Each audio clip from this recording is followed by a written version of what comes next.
Hi everyone. आज भिडियोटी आम मुख्यतः जो सब पिला माने एही वर्षर BSc nursing second semester exam देवाई जाऊँगी से सब पिलामानकर अप्लाइड बायोकेमिस्ट्री यूनिट 3 जहाँ रही आप तो जानी अमीनो एसिड्स एंड प्रोटीन्स से चैप्टर को आज भिडियोटी आम डिटेली पढ़ा। यह हूँ फास्ट डेमो क्लास। यार ऑनलाइन पेड क्लासेस गुड़िक अक्टोबर 1 तारिख रु स्टार्ट हो जार डिटेल इंट्रोडक्शन टी मुझे आपको कहीदे। यही ऑनलाइन प्लेड क्लास टी आपणकर गूगल मीट थ्रू रे कंडक्ट करा जिवो। जो सब पिला माने एही वर्षर सेकेंड सेमिस्टर एग्जाम देवाई जाऊँगी मुख्यतः से सब पिला मानक पई एही क्लास टी रखा जायछि जहाँकि आमर मंडे टू सैटरडे राति 8टा रु 9:30 पर्यंत कंडक्ट करा जिवो। आउ एथिरे आपणकर मंथली चार्जेस केवल 200 रुपीज रही। एथिरे आपण 200 टंका देकी 4टी सब्जेक्ट पढ़ी पारे। से 4टी सब्जेक्ट कौन कौन देखिपे से 4टी सब्जेक्ट आपंकर रही applied biochemistry, applied nutrition and dietetics, nutrition foundation 2, health and nursing informatics and technology. यही सब चैप्टर गुड़िक यही सब सब्जेक्ट गुड़िक आपण मैंने लाइवली इंटराक्ट करके मो सहित गूगल मीट थ्रू रे पढ़ी पारे। एथिपाई मात्र 200 टंका देकी आपण सब सब्जेक्ट पढ़ी पारे। सबू सब्जेक्ट को 200 टंका, गोटे सब्जेक्ट को 200 टंका भावियोनी। सबू सब्जेक्ट पे आपको केवल मंथली 200 टंका देवार अच्छी। मोबाइल रिचार्ज ठारू बहुत कम दाम रे आपण मैंने घरे बसी लाइव इंटराक्ट करी मो सहित गूगल मीट रे पढ़ी पारे। आपंकर जदि किसी भी डाउट आसे आपण माइक्रोफोन को ऑन करके आपण डाउट को सेठी पचारि पारे। मुझे आपंकर सबू डाउट गुडी को क्लियर करदेवी। प्रथम आम देखा कि अप्लाइड बायोकेमिस्ट्री यूनिट 3 सिलेबस कौन रही आपणकर केउ केउ पोर्सन नु एग्जाम रे क्वेश्चन आसीबो। जदि आमे देखिबा प्रथम पोर्सन आपण देखि पारथुबे कोन अछि ना classifications of amino acids based on nutrition and metabolic rate. Amino acid classification केउ बेसिस रे ना न्यूट्रिशन आ गोटेला मेटाबॉलिक रेट बेसिस रे आ तार एग्जांपल गुडी को आमे देखिबा। नेक्स्ट रे कोन अछि ना digestion, absorption and metabolism of protein and related disorders. Next कौन अच्छी ना biologically important compounds synthesized from various amino acid only names आमे देखिबा। नेक्स्ट कौन अच्छी ना inborns error of amino acid metabolism only aromatic amino acids विषय आमे पढ़िबा। नेक्स्ट कौन अच्छी ना प्लाज्मा प्रोटीन्स रो टाइप्स, फंक्शन आउ तार नॉर्मल वैल्यूज। नेक्स्ट कौन अच्छी causes of proteinuria, hyperproteinuria and hyper gamma ग्लोबेनिमा। Next कौन अच्छी ना principle of electrophoresis, normal and abnormal electrophoretic pattern. यही विषय आम मुख्यतः ये पढ़ाई जाऊे। आप जब देखिए ए मुख्यतः आप 9टा क्लास कंडक्ट कर 9टा क्लास रे यही यूनिट आपंकर सरीज। सो आज आम फास्ट इंट्रोडक्शन क्लास रे मुख्यतः अमीनो एसिड रो क्लासिफिकेशन बेस्ड ऑन न्यूट्रिशन टी देखा। सो जमती मुझे आपको पढ़ेबी ये डेमो क्लास रे ठीक यही आपंकर गूगल मीट रे आगू क्लास गुड़िक हम।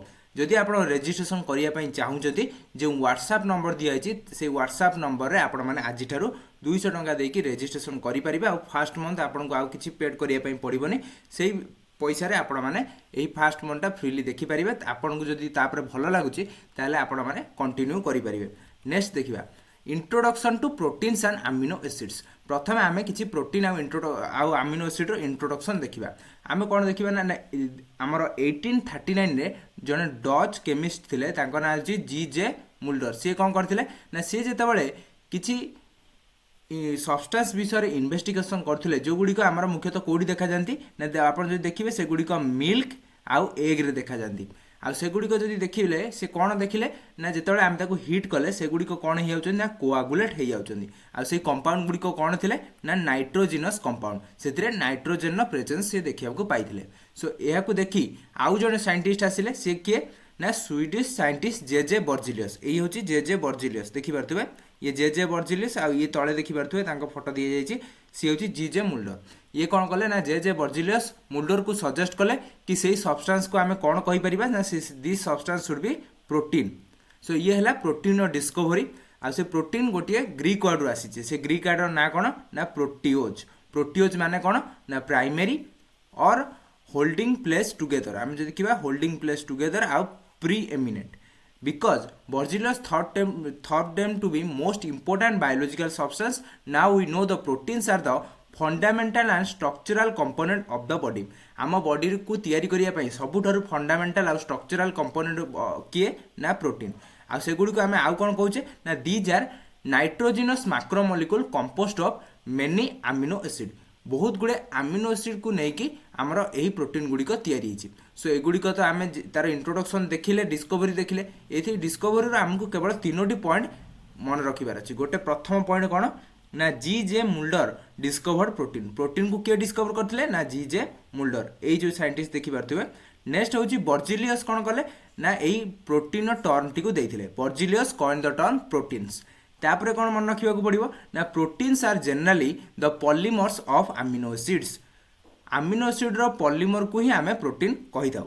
नेक्स्ट देखा एबे देखिबा प्रोटीन्स रो किछि बायोमेडिकल इंपोर्टेंस जदि आम देखिबा बहुत सारा एंजाइमेटिक रिएक्शन गुड़ी करे यही प्रोटीन गुड़िक एक बायोकेमिकल कैटालिस्ट भावे काम करिथांती प्रथम इंपोर्टेंस। नेक्स्ट कौन ना नेक्स्ट इंपोर्टेंस होची proteins are the main structural component of cytoskeleton आम साइटोस्केलेटन को तैयारी करिया पे मेन स्ट्रक्चरल कंपोनेंट होची protein they are sole source to replace the nitrogen of the body जदि कौन सी जगह नाइट्रोजन आमर डेफिशिएंसी हो जाउची प्रोटीन कौन करिपारिबो से डेफिशिएंसी को पूरण करिपारिबो।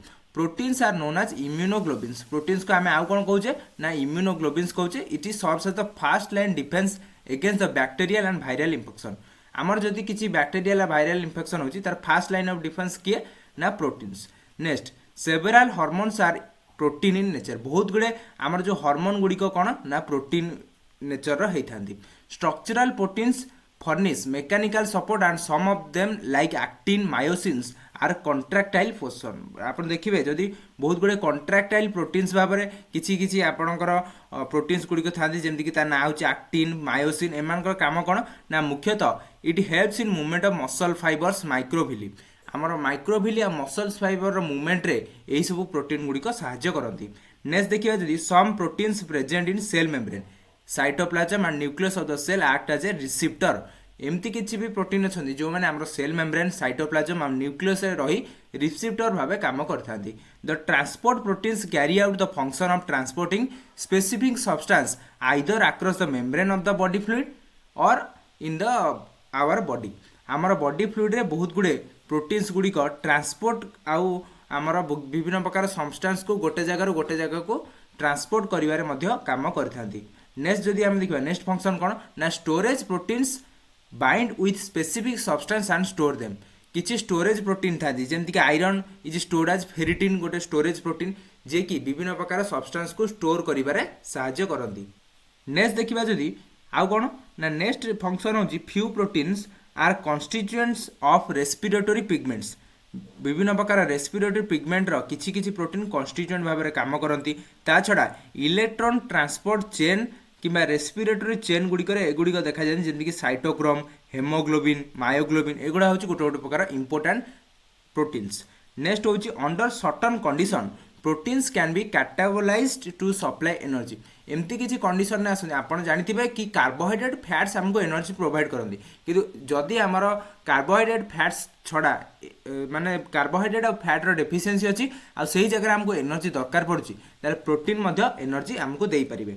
Next proteins by means of exerting osmotic pressure आमर मुख्यतः आम बॉडी रे थिबा इलेक्ट्रोलाइट गुड़िकर बालांस मेंटेन करने वाटर बालांस मेंटेन करने बेले बेले प्रोटीन गुड़िक कौन करती ना ऑस्मोटिक प्रेशर को मेंटेन करिबारे साहाय्य करती। नेक्स्ट जदि देखिबा एबे आमे देखिबा कंपोजिशन ऑफ प्रोटीन रो आमे कंपोजिशन देखिबा कौन कंपोजिशन ना आपण देखि पारथुबे प्रथमे आमे देखिबा जदि जेते गुडे प्रोटीन आपण देखिबे जदि आमर देखिबा अलग जो आमर कंपोनेंट रही जमी कि कार्बोहाइड्रेट्स आ लिपिड्स रे आपण जानथिबे मेन कंपोनेंट होची कार्बन हाइड्रोजन आ ऑक्सीजन प्रोटीन्स रो कार्बन हाइड्रोजन ऑक्सीजन थाए चा छड़ा मेन कंपोनेंट होची नाइट्रोजन कहीं proteins are nitrogenous compounds nitrogen content केते ना गोटे मॉलिक्यूलर वेट रो प्रोटीन मॉलिक्यूलर वेट जेतिकी तार 16% नाइट्रोजन कंटेंट आमर प्रोटीन रही है small amount of sulphur and phosphorus are also present से किसी अमाउंट ऑफ सल्फर और फॉस्फोरस रही है। Few proteins contain other elements such as आउ किसी एलिमेंट्स रे कौन थाए ना जमीक iodine copper manganese zinc iron एगुड़िक देखा जाती। Amino acids and protein molecule are very large molecules with a high molecular weight ranging from 5000 to 25 lakh आपड़ जो देखिए प्रोटीन हाई मॉलिक्यूलर वेट रही है कहीं आम जानते अमीनो एसिड हूँ आमर प्रोटीन होची polymers of amino acid. Amino acid भी गोटे लार्ज मॉलिक्यूल तार पुणी पॉलीमर होची प्रोटीन, से ये होची बहुत high molecular wait compound. Proteins can be broken down into smaller units bye hydrolysis. आम जदि प्रोटीन हाइड्रोलिसिस करवा सी बहुत गुड़े स्मॉलर यूनिट रे भांगी जीव। अब से स्मॉलर यूनिट गुड़ा कौन ना मुख्यतः अमीनो एसिड। ताले मन रखिबे कि पॉलीमर ऑफ अमीनो एसिड किए ना, ये मुझे लिखि दूची कौन ना polymer of amino acid. Polymer of मन रखिबे पॉलीमर ऑफ अमीनो एसिड आमे काहा को कहबा ना प्रोटीन्स। प्रोटीन्स को आमे पॉलीमर ऑफ अमीनो एसिड कहबा। आउ आपणकर जो रहिला मोनोमर ऑफ प्रोटीन्स, जदि पचारिबो मोनोमर ऑफ प्रोटीन ठीक तार रिवर्स। प्रोटीन नो मोनोमर किए अमीनो एसिड। ये दुटा पॉइंट आपण मन रखिबे, ये दुटा बहुत ही इंपोर्टेंट। नेक्स्ट आमे देखिबा, नेक्स्ट देखिया पूर्व मु टिके वेट करंतु। नेक्स्ट मु कहूची, नेक्स्ट हला आपणकर proteins are made up of 20 such standard amino acid. एमिति नेचर रे तो बहुत प्रकार अमीनो एसिड अछि, किंतु प्रोटीन किछि स्टैंडर्ड अमीनो एसिड को लेकिन तैयारी थाए in different sequence and number.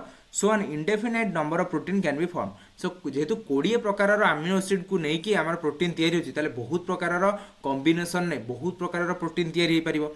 10 proteins are unbranched, सेति आमे कोन कहि परिबा ना 10 proteins are unbranched polymer of L alpha amino acid. L alpha amino acid रो पॉलीमर को ही आमे प्रोटीन कहि थाउ। एटा मन रखियो। जदि आउ टिके डीपली से पचारला ताले आपन को एटा आंसर देबार अछि।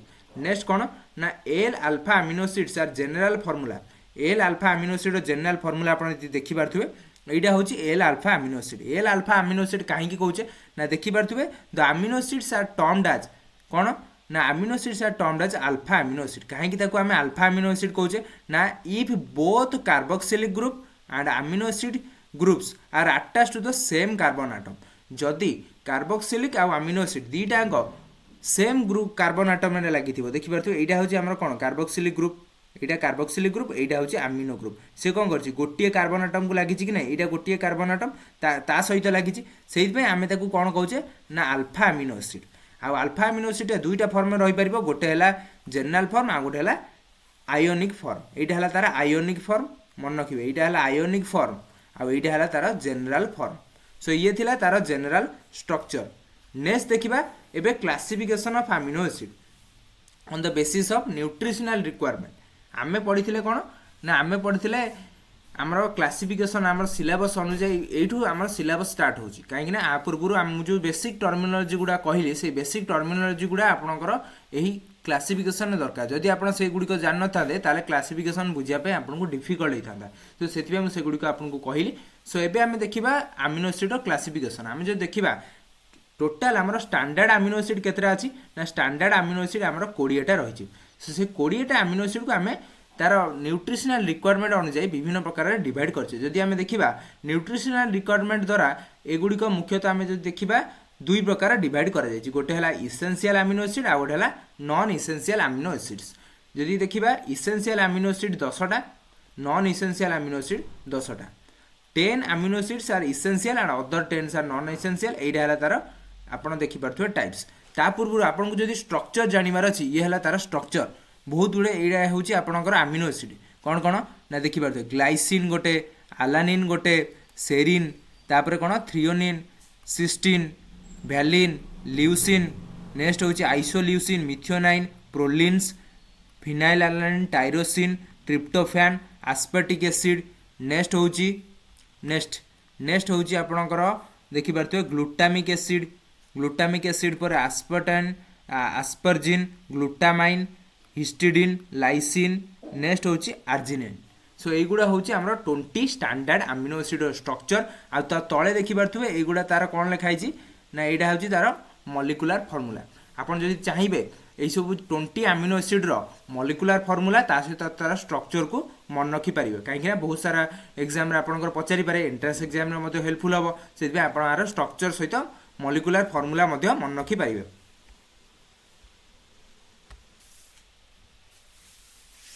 नेक्स्ट होची essential amino acids. Essential amino acid को आमे आउ कोन कहूचे ना देखि पारथुबे, इसेंशियल अमीनो एसिड को आमे इनडिस्पेंसेबल अमीनो एसिड कहि थाउ।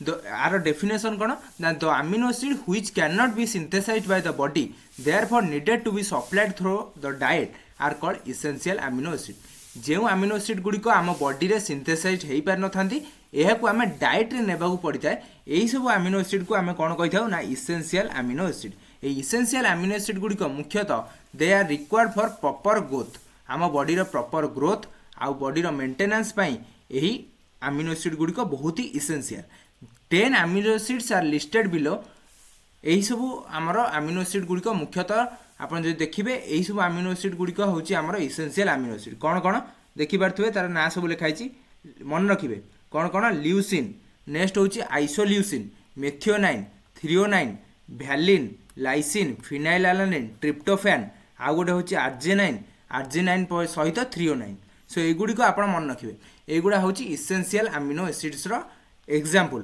यही 10टा एग्जाम्पल आपको मन रखा पड़ो कहीं एगुड़ा आपंकर एग्जाम आसूची ये लास्ट अच्छी हिस्टिडिन मन रखिए next non essential amino acids non essential amino acid आम क्या कहवा ना जो गुड़िक मुख्यतः तार आउ गोटे ना अच्छी आम कौन कहती ना dispensable amino acids the amino acid which can be synthesised by the body and therefore need not to be supplied through our diet जो अमीनो एसिड गुड़िक आम बॉडी रे सिंथेसाइज हो पारती आम डाइट रे आमको नेबाई पड़ न था आम ऑलरेडी आम बॉडी रे नेचुरली जो मेकानिज्म थाए आम बॉडी से मेकानिज्म अनुसार अमीनो एसिड गुड़िक तैयारी जाती आगुड़िक आम बॉडी एत प्रॉपर ग्रोथ और मेंटेनेंस दरकार हो न था बहुत कम परिमाण में दरकार होता है आई अमीनो एसिड गुड़िक आम कौन कही था ना नॉन इसेंशियल अमीनो एसिड कही था नॉन इसेंशियल अमीनो एसिड आमर 10 प्रकार होता है कौन कौन देखि पारथुवे ये सब एग्जांपल दिया जायछि गोटे हला glycine serine alanine glutamine cysteine tyrosine aspartate तापर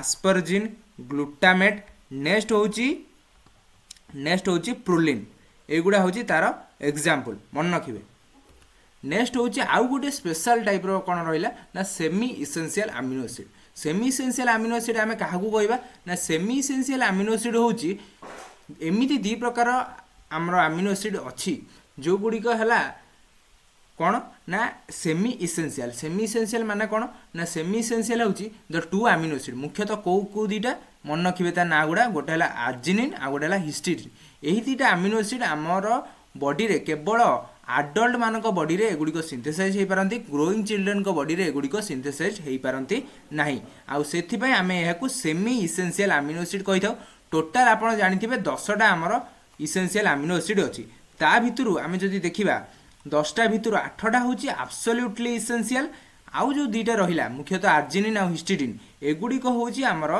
सेमी इसेंशियल मन रखिए से सेमी इसेंशियल अमीनो एसिड दीटा एग्जांपल है आर्जिनिन आ हिस्टिडिन एटा टिके आपण जानिबार थिला आउ जो 8टा रहिला से है एब्सोल्युटली इसेंशियल सो ये थिला आमर डिटेल क्लासिफिकेशन आउ गोटे मु इंपोर्टेंट टर्म आपन को कहि दोची से इंपोर्टेंट जिनसटा आपण मन रखिए केतरा आपणकर अमीनो एसिड रही प्रथमे मन रखिए प्रथमे आपणकर मन रखा पड़ो कि इसेंशियल अमीनो एसिड केतरा अछि इसेंशियल अमीनो एसिड 10टा इसेंशियल 10टा नॉन इसेंशियल नेक्स्ट होची आपणकर सेमी इसेंशियल केतरा ना दीटा सेमी इसेंशियल दीटा एब्सोल्युटली इसेंशियल पचारथिले 8टा कहिबे एब्सोल्युटली इसेंशियल होची 8टा से जोटा हमर इसेंशियल आर्जिनिन आ हिस्टिडिन को छाड़ देले आउ जो 8टा रहले से गुडी गला एब्सोल्युटली इसेंशियल सो ए सब नंबर गुडा मन रखिबे सो ये थिला आज डिटेल क्लास मु आशा करथिबी डेमो क्लास टी आपनको बहुत ही भलो लागिथिबो आपण माने जदि एही क्लास रे जॉइन हेबा पई चाहुचंती गूगल मीट थ्रू रे लाइव इंटरैक्ट करिके आपण मानकर डाउट मध्ये सेतरे सॉल्व हे परिबा आपण माने से क्लास को जॉइन हेबा पई चाहुचंती आज ठारो आपनकर रजिस्ट्रेशन स्टार्ट हे जाउची रजिस्ट्रेशन करिया पई तळे जाई दैथिबा WhatsApp नंबर रे आपण मेसेज करि परिबे केवल मेसेज कले आपनकर रिप्लाई मिलिबो कॉल रिसीव करा जीवनी कॉल रिसीव करिया पई आपनकर टाइम रहिची राती 7टारू 8टा भितर 7टारू 8टा भितर आप कॉल करके आपणकर डाउट को पचारि पारिबे आउ गोटे कथा कि एथिपाई आपनको केवल 200 टका मंथली चार्जेस देवाई पड़ो 200 टका दे आपण मैंने सबू सब्जेक्ट गुड़ी को पढ़ी पारे जहाँ जहाँ मुझे आपको कही जो मैंने इंटरेस्टेड रही जॉइन होगापी सांगे सांगे कंटाक्ट करूँ आपंकर नाटी रेजिस्ट्रेशन कर दिया।